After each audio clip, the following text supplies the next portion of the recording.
Hello guys, మనకి నిన్న CSK versus MI match complete అయిపోయింది కదా. అయితే ఈ మ్యాచ్లో చూసుకుంటే ఎంఎస్ ధోని కెప్టెన్సీ చేపట్టినా కూడా సిఎస్కే పరిస్థితి ఎక్కడా కూడా చేంజ్ లేదు. సో మళ్ళీ నిన్న మ్యాచ్ కూడా సిఎస్కే ఓడిపోవడం జరిగింది. అంటే ఇప్పటి వరకు వీళ్ళ సినారియో చూసుకుంటే మొత్తం 8 మ్యాచ్లు ఆడితే 2 మాత్రమే గెలిచి 6 మ్యాచ్లు ఓడిపోయారు. సో దీంతో వీళ్ళ ప్లే ఆఫ్స్ దాదాపు అసాధ్యమనే చెప్పాలి.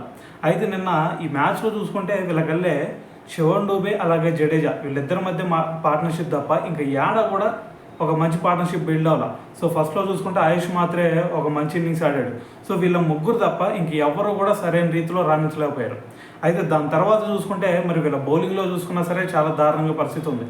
సో దాని తర్వాత వీళ్ళు 166 రన్స్ మరి టార్గెట్ని ముంబై ముందు ఉంచితే సో వాళ్ళు ఆడతా పాడతా చేశారు. సో ఈ గ్రౌండ్లో అసలు 200 రన్స్ అన్నా సరే ఈజీగా చేస్తారు. ఎందుకంటే మనకి డ్యూ ఫ్యాక్టర్ వచ్చితే పక్కన సముద్రం ఉంది కాబట్టి సో మరి ఈజీగా చేయొచ్చు. సో మరి అటువంటి సిచ్యువేషన్లో వీళ్ళు కేవలం ఇంత దారుణమైన స్కోర్ కొడతాం, దాని తర్వాత వాళ్ళు ఉఫ్ అని చెప్పేసి ఊదేశారు ఆ స్కోర్ని.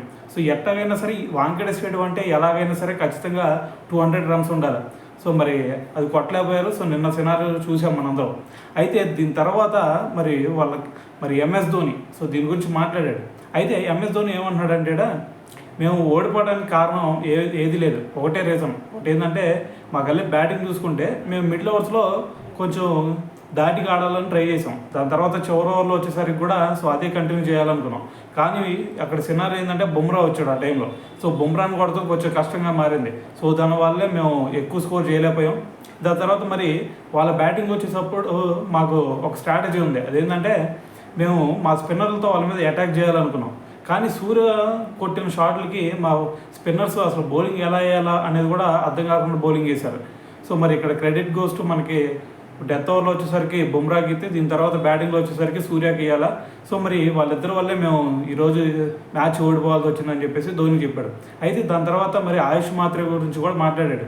సో తను ఈరోజు మంచి ఇన్నింగ్స్ ఆడాడు. దాని తర్వాత తనకి నేను ఒకటే చెప్పాను, ఇది ఇన్నింగ్స్ స్టార్ట్ అయ్యే ముందు సో నీ బలం ఏదో నువ్వు నమ్ముకో, దాని తర్వాత స్కోర్ ఎంత వచ్చింది అనేది పక్కన పెట్టు.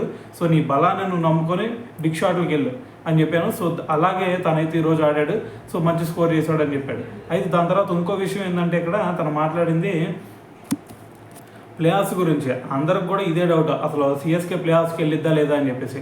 అయితే ఇదే క్వశ్చన్ అక్కడ అడిగితే ధోని చెప్పింది ఒకటే, మాకు ప్లే ఆఫ్స్ గురించి అసలు మేము ఆలోచించట్లేదు. సో ప్రజెంట్ ఉన్న టీంని మేము చక్కదిద్దుకోవాలి. దాని తర్వాత మేము ఇప్పుడు వరకు చూసుకుంటే ఓటమిలే చూస్తూ వచ్చాం. సో ఇప్పటి నుంచి అయినా సరే మా టీంకి విజయాలు ఎలాగా రాబట్టాలి అనేది మేము నేర్పించాలి. సో కాబట్టి మేము ప్లే ఆఫ్స్కి వెళ్తామా లేదా ఇదంతా మాకు అనవసరం.